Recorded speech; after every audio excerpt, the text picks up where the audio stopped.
mes amis,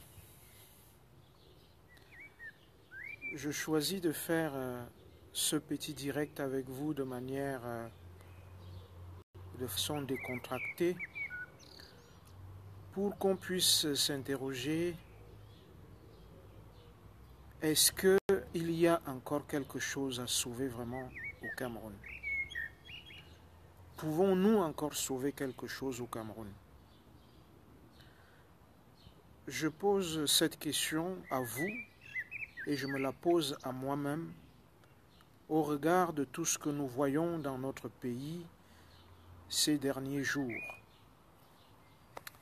En effet, des images d'une rare violence, d'une rare inhumanité nous parviennent de tous les coins du Cameroun et nous invitent à nous interroger sur notre capacité à réveiller encore en nous de l'humain. Quand on regarde des images qui nous parviennent du nord-ouest, du sud-ouest, on se demande ce qui reste de notre humanité. Nous sommes toujours montés sur les barricades pour dénoncer les violences dont sont victimes nos compatriotes hors du Cameroun, en France.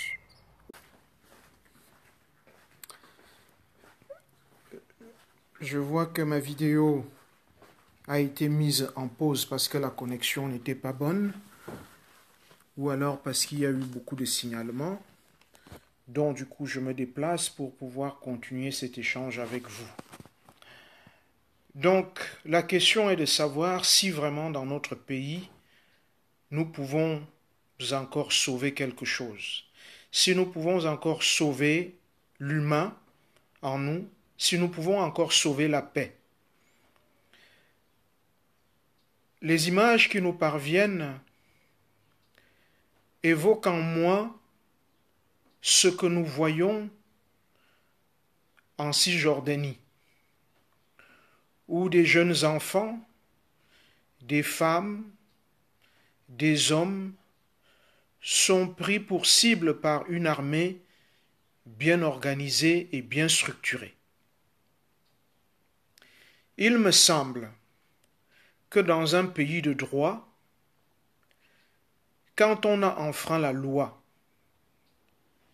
les hommes de loi, les forces de l'ordre, doivent mettre la main sur vous et vous mettre à la disposition de la justice afin que celle-ci sévisse dans toute sa rigueur. Mais quand on découvre que ce sont des hommes en tenue qui traquent, qui abusent, qui assassinent, qui torturent, c'est inquiétant. Mais ce qui est encore plus inquiétant, c'est le silence de toute la communauté. Et ce silence-là ne peut être que complice. Quand nous laissons de telles dérives sur notre territoire, c'est à nous de rappeler au président de la République, chef suprême des armées, mais aussi chef de l'État, qu'il est peut-être temps d'engager le pays tout entier sur le chemin du dialogue. Un dialogue inclusif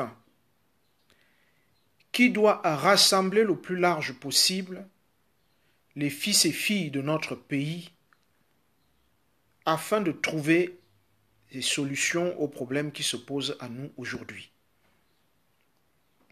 Mes amis, ceci ne devrait pas être un discours mais un échange avec vous.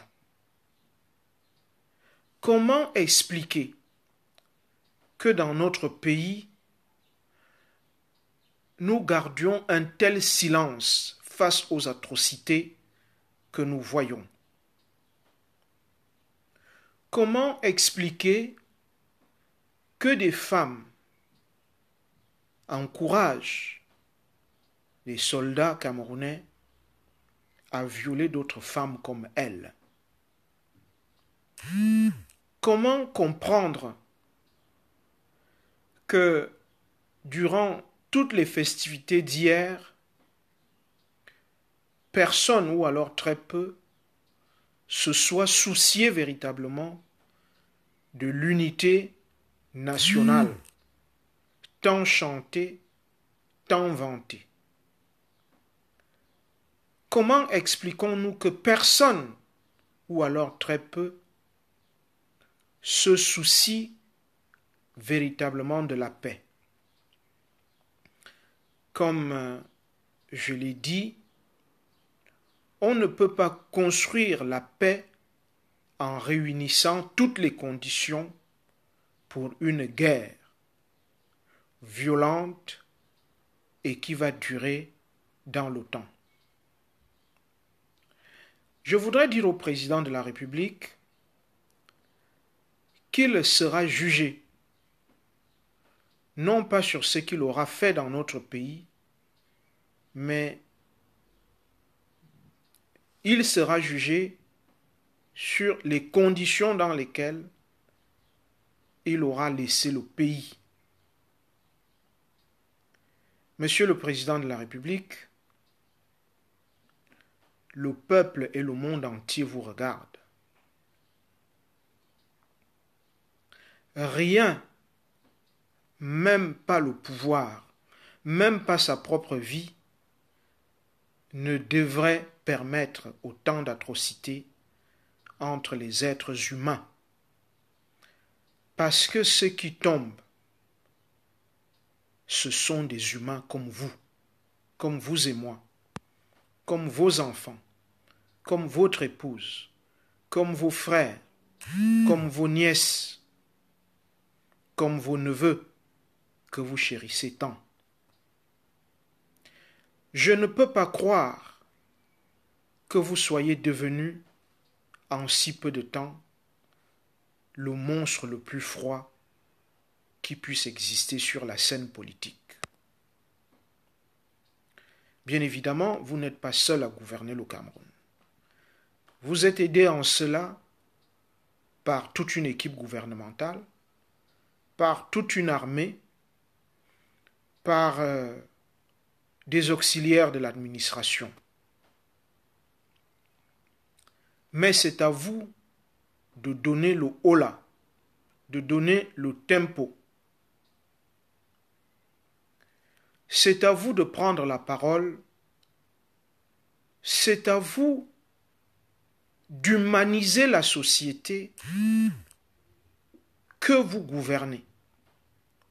C'est à vous de remettre dans cette société des sentiments à la fois de responsabilité et de culpabilité.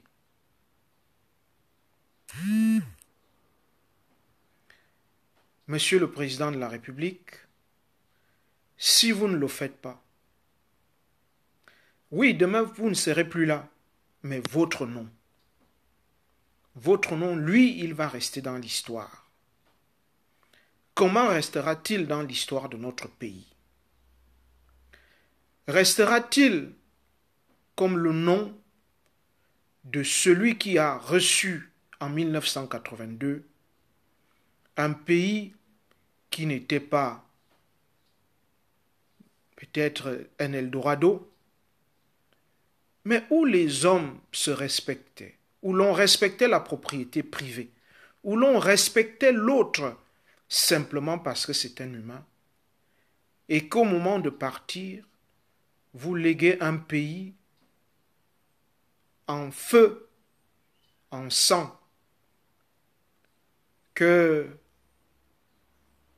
dans toutes les régions du Cameroun, dans tous les départements de notre pays qui portent très bien leur nom et dont ils tiennent des cours d'eau de notre pays, que ces cours d'eau-là ne seraient plus que des rivières de sang.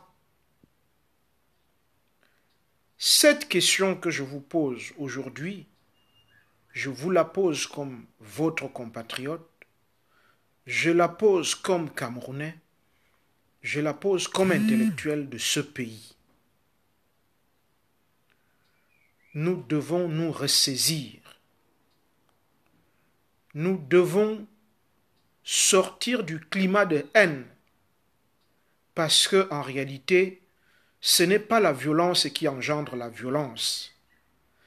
C'est la haine que nous avons les uns envers les autres qui est à l'origine de la violence. Je l'ai largement souligné hier. Nous avons construit depuis 36 ans, c'est-à-dire depuis 1982, date de votre arrivée au pouvoir, les conditions d'une implosion sociale, politique, économique. Et peut-être là, on dira que le président Amadou Ahidjo s'est trompé en vous laissant le pays. Peut-être ne vous avait-il pas suffisamment préparé à l'exercice du pouvoir. L'on ne peut pas dire aujourd'hui d'ailleurs que vous ayez vous-même préparé les Camerounais à une transition politique. La preuve est que les partis politiques aujourd'hui ne sont pas capables de mobiliser une centaine de militants sans les avoir au préalable payés, corrompus. En fait, nous sommes devenus un peuple qui a peur de regarder son avenir, qui a peur d'observer son histoire, qui a peur de tirer les sonnettes d'alarme, qui a peur tout simplement de dire. On ne peut pas gouverner un peuple en le martyrisant.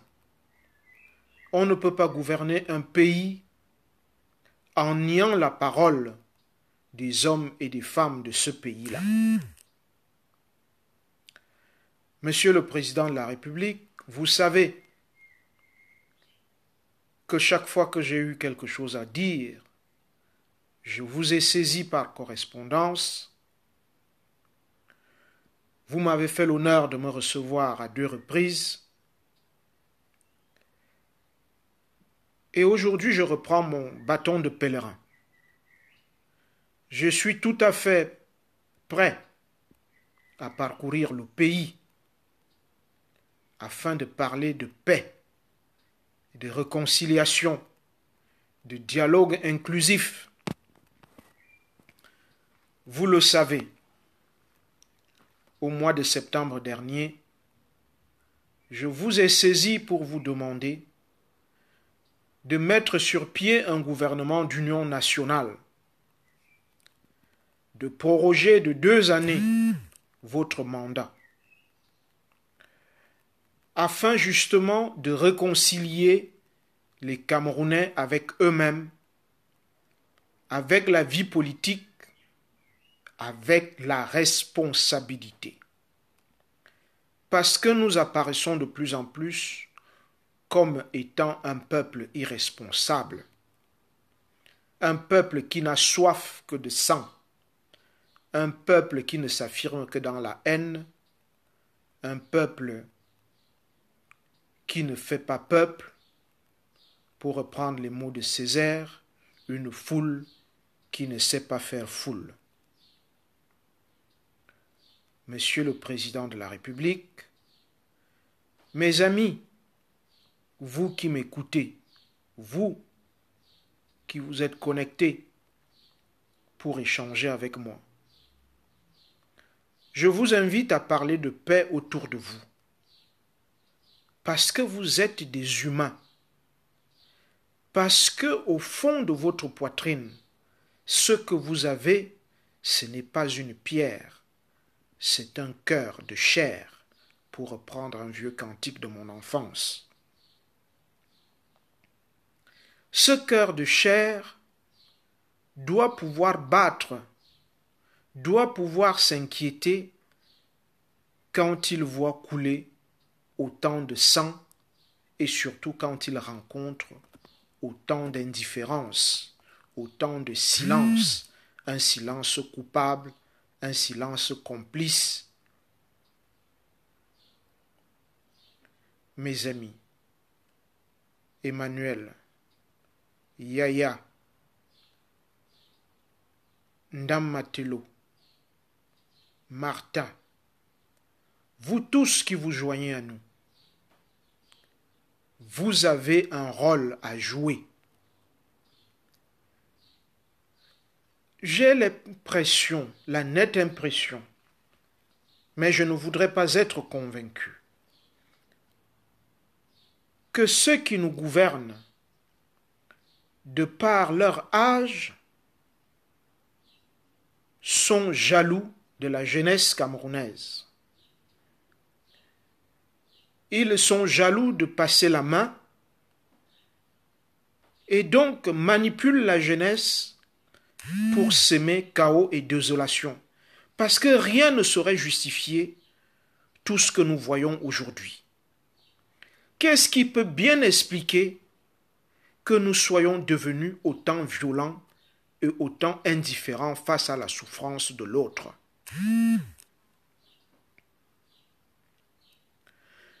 Les gens sont préoccupés, ils appellent à ce qu'on leur donne 7 ans au palais de l'unité, mais ils ne sont pas fichus d'appeler à un cessez-le-feu. Ils ne sont pas fichus de parler de paix. Depuis hier soir, tout ce que nous voyons, c'est des expressions de démonstration de force. Des commentaires sur un véhicule, des commentaires sur une remontrance. Mais personne ne s'interroge sur tant de violence dans l'espace public national.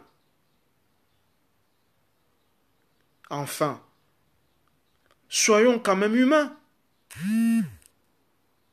Pourquoi laissons-nous, pourquoi nous taisons-nous face à une telle montée de violence, face à une telle expression de violence dans l'espace public, mais aussi dans les espaces privés? Les images que vous nous envoyez tous les jours, non seulement nous déshumanisent, mais aussi devraient nous faire prendre conscience que notre société mérite mieux.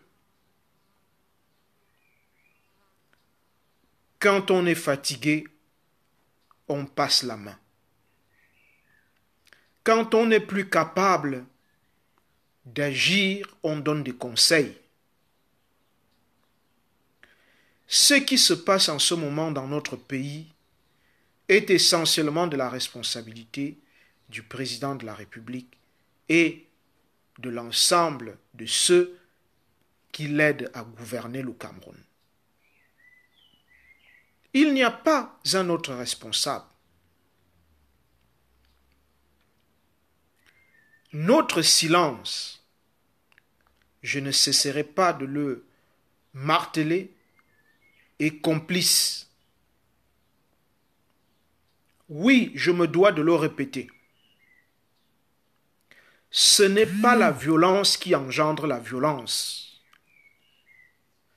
Avant la violence, il y a la haine de l'autre. Je reprends peut-être là une théorie chère à Hannah Arendt, chère à Edith Stein, chère à Simone Veil. La violence ne peut être engendrée que par la haine de l'autre, quand le visage de l'autre ne nous humanise plus, comme disait Emmanuel Lévinas. Alors n'attendons pas que ce soit d'autres qui viennent nous dire il n'y a personne qui peut aimer le Cameroun plus que les Camerounais eux-mêmes. Il n'y a personne qui puisse vous aimer plus que vous-même. Si cela arrivait, alors il faudrait s'en inquiéter. C'est à nous, Camerounais, d'aller chercher au plus profond de nous, dans notre inconscient, les armes nécessaires pour nous asseoir autour d'une table et de dire nous ne voulons pas de cet héritage. Nous ne voulons pas d'un héritage fait de têtes coupées, fait de mares de sang, fait de bras coupés, fait de femmes violées. Nous n'en voulons pas. Et nous sommes en droit de dire que nous n'en voulons pas. Mes chers concitoyens, mes chers amis, il nous revient de le faire. Il nous revient de le dire. Nous avons le droit de nous indigner et de dire nous ne voulons pas de ce Cameroun. Nous ne nous reconnaissons pas dans ce pays. J'ai 46 ans. Je suis né le 20 décembre 1972. C'est cette année-là que l'on commémora pour la première fois la révolution pacifique. Je ne me souviens pas. Pourtant, j'ai grandi dans cette ville de Yaoundé essentiellement. Je ne me souviens pas d'avoir vu autant de violence. En 1982, quand partait le président Amadou Ahidjo, je crois que j'étais en classe de 5e. Je ne me souviens pas avoir vu autant de violence. Je me dis toujours d'ailleurs que le président Amadou Ahidjo, et c'est le titre d'un livre, était peut-être despote, mais il était patriote. Il avait réussi à exiler Abel Eyinga, Mongo Beti, Joseph Zangatangana, mais pour ceux de ma génération, nous sommes allés à l'école en lisant les textes de Mongo Beti, Alexandre Biyigawala et Zaboto.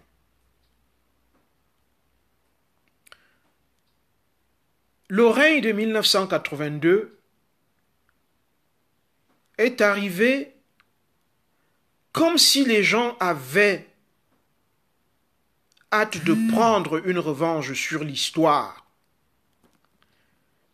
peut-être sur ce qu'ils avaient subi eux-mêmes. L'on a commencé à tout effacer de la mémoire. Quand nous étions à l'école primaire, nous avions une matière que l'on appelait l'instruction civique. Je ne sais pas si on en a continué au collège. Et on avait un livre, J'aime mon pays, le Cameroun, que beaucoup d'entre vous ont connu et qui a été un rassemblement de textes sous l'égide de Bala Mbarga Henri, originaire d'Akono. Vos parents l'ont peut-être connu, et vous-même, vous devez connaître certains de ses enfants, ou alors une de ses nièces qui a été une très grande journaliste au Cameroun, Barbara Etoua.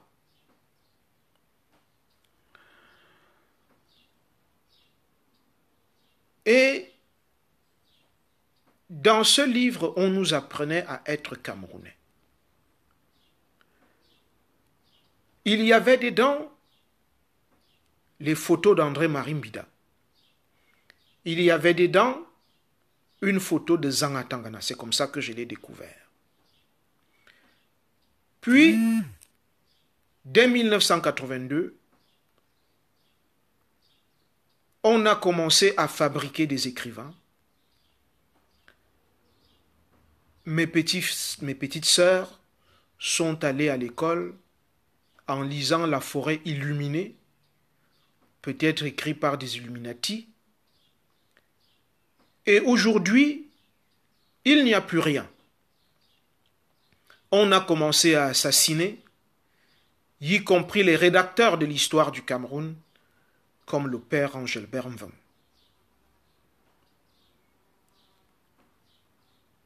On a commencé à torturer, à plein jour.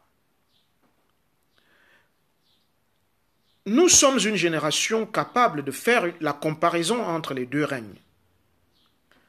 Le règne d'Amadou Ahidjo, quand on disparaissait, il y avait 2 ou 3 destinations. On disait il a été envoyé à Mantoum, on disait il a été envoyé à Yoko, on disait il a été envoyé à Tcholiré. C'était 3 grandes prisons d'où l'on ne revenait jamais vivant. Mais aujourd'hui, il n'y a plus seulement 3 grandes prisons. C'est le pays tout entier qui est une prison. Quand vous ouvrez votre porte le matin, vous n'êtes plus surpris de voir un corps déposé là, sans tête, démembré. Dans le premier règne, qui s'est arrêté en 1982, quand on disparaissait, on disait il s'est trop intéressé à la politique. Aujourd'hui, vous disparaissez pour tout. Vous disparaissez pour avoir souri dans la rue.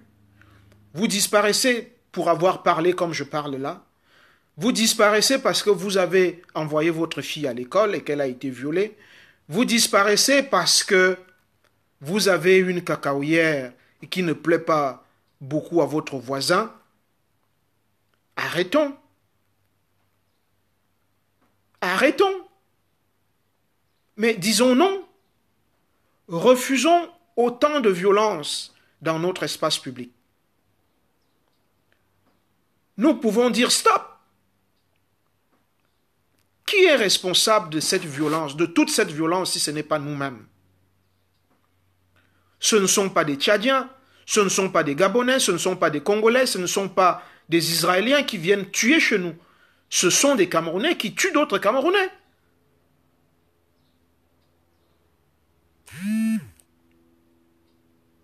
Ce sont des Camerounais qui noient un évêque après l'avoir torturé pendant 72 heures. Ce sont des Camerounais qui ont tué Toussaint Ngongootou. Ce sont des Camerounais qui sont allés étrangler le professeur Essomba Mani Ewondo dans son lit. Ce sont des Camerounais qui ont tué Tunjiang Pouemi. Ce sont des Camerounais qui ont refusé la dialyse à Mongo Betty pour qu'il meure, simplement parce qu'il avait demandé que Titus Edouard, à l'époque, soit jugé. Ce sont des Camerounais qui passent toute la journée à s'insulter à travers les réseaux sociaux. Parce qu'on vous a payé une connexion de 5000 francs, on vous demande d'attiser le feu de la haine, le feu de la bêtise. Mais soyez-en tranquilles. Mais l'histoire, c'est vrai, elle est toujours écrite par les plus forts. Mais enfin, on n'est pas toujours éternellement fort. Il arrivera un moment où tous les actes que nous posons seront mises en face de nous. Et il faudra qu'on en réponde. Le Cameroun, ce n'est pas les festivités du 20 mai. Le Cameroun, c'est le vivre ensemble d'abord. Ce n'est pas le 20 mai qui fait l'unité du Cameroun. C'est le développement du Cameroun qui fait le Cameroun. C'est cette capacité que nous avons à voir en l'autre, notre prochain, qui doit faire le Cameroun. C'est l'éducation que nous donnons à nos enfants ou que nous recevons dans les universités, dans les collèges, dans des écoles spécialisées qui fait le Cameroun. Mes chers amis, c'est cet échange que je voulais avoir avec vous. Vous savez que vous pouvez poser vos questions. Si je peux vous éclairer, je vais vous éclairer. Mais vous ne pouvez pas dire que vous n'êtes pas au courant. J'ai lu quelque chose il y a 3 ou 4 jours. Quelqu'un disait, le jour que WhatsApp, Facebook, IMO vont rendre public tous les échanges inbox que nous avons, alors ce jour-là commencera la 3e guerre mondiale. Ça veut dire que nous nous disons beaucoup de choses. Ça veut dire que nous échangeons beaucoup d'informations. Et donc nous avons la possibilité de nous indigner collectivement. Nous avons la possibilité et la capacité de nous indigner collectivement. Ceux qui construisent la haine, ceux qui construisent la mésentente, nous les connaissons. Nous avons 2 actions à poser. La première est de nous opposer à cette haine construite. La seconde est de renforcer, de construire une entente entre nous. Nous devons tout simplement devenir des humains, des hommes et des femmes soucieux du bien-être de l'autre.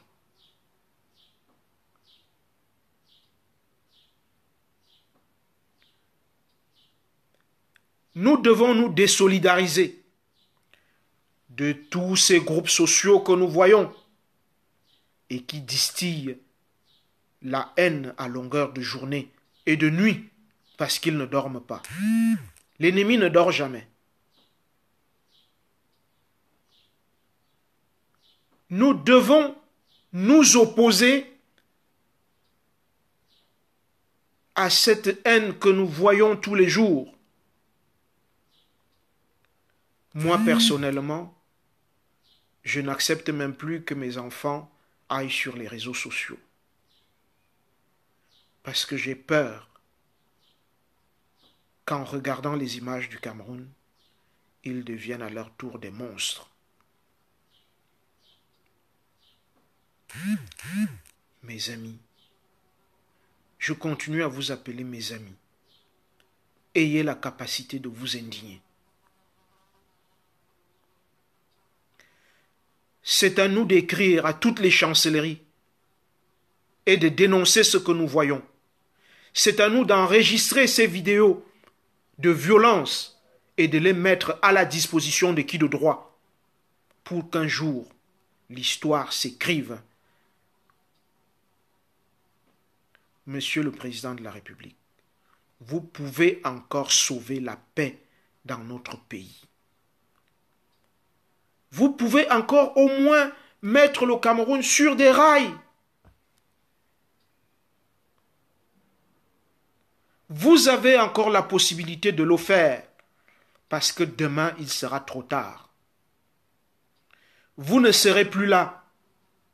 mais vous aurez laissé derrière vous haine, rivière de sang, désolation. Est-ce que c'est ce que vous voulez vraiment?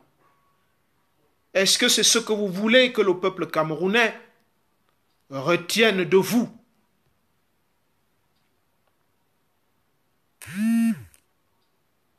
Alfred de Vigny, dans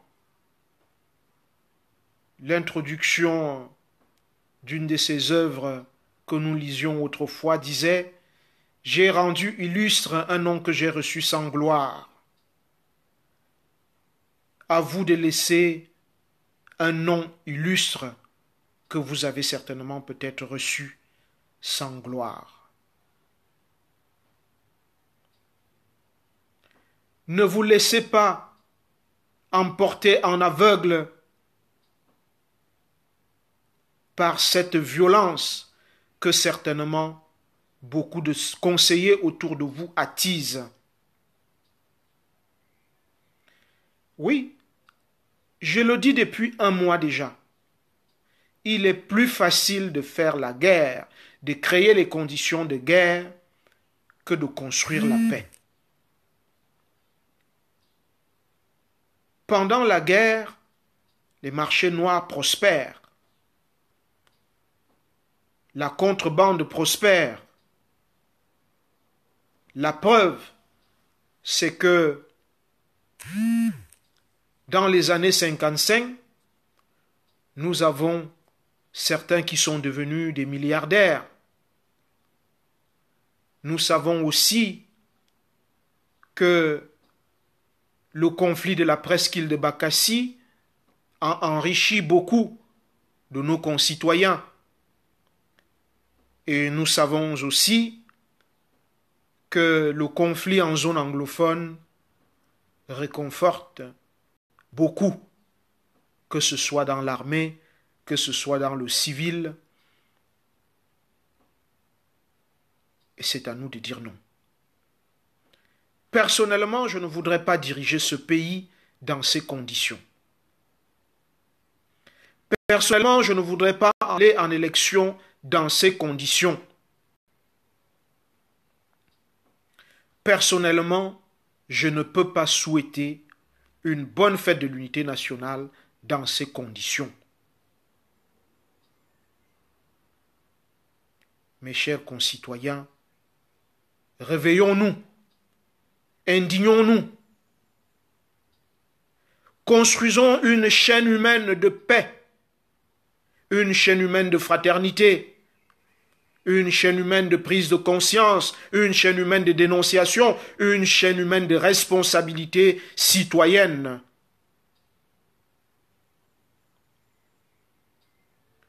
Mes chers concitoyens, personne d'autre ne le fera à notre place.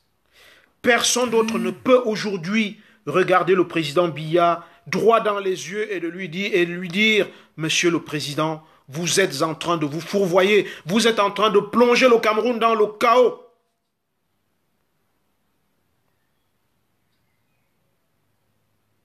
Nous ne voulons pas de cet héritage. Nous ne voulons pas tremper nos mains dans le sang et dans la merde. Pardonnez-moi l'expression.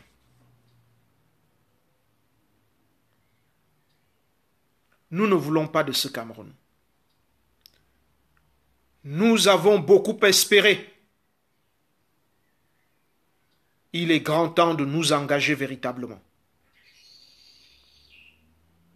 Il est grand temps de dire non à toutes ces violences, à toutes ces manipulations, à tous ces viols auxquels nous assistons au jour le jour. Le regard de l'autre doit repousser au plus loin en nous l'instant de la trahison. C'est à nous et à nous uniquement de le faire, pas à une force étrangère, pas à un discours venu d'ailleurs. C'est en nous et en nous seuls. C'est à nous de dire, voici le Cameroun libéré par ses propres enfants. Voici le Cameroun remis en ordre de bataille par ses propres enfants. Voici le Cameroun qui retrouve le chemin de la paix, paix prônée par ses propres enfants. C'est à nous de rétablir l'ordre dans notre pays. C'est à nous d'être des artisans de paix dans notre pays. Monsieur le Président de la République, cette dérive a assez duré. Cette haine est déjà allée trop loin. Mais en homme responsable, je voudrais dire qu'il n'est pas trop tard. En homme de foi, je peux dire qu'il y a encore de l'espérance. En homme d'action, je voudrais dire que j'ai foi en le peuple camerounais. C'est à nous de dire non. Voilà, mes chers amis, le petit échange que je voulais avoir avec vous aujourd'hui. Que chacun d'entre vous, dans son fort intérieur, prenne conscience que ce qui se passe aujourd'hui dans notre pays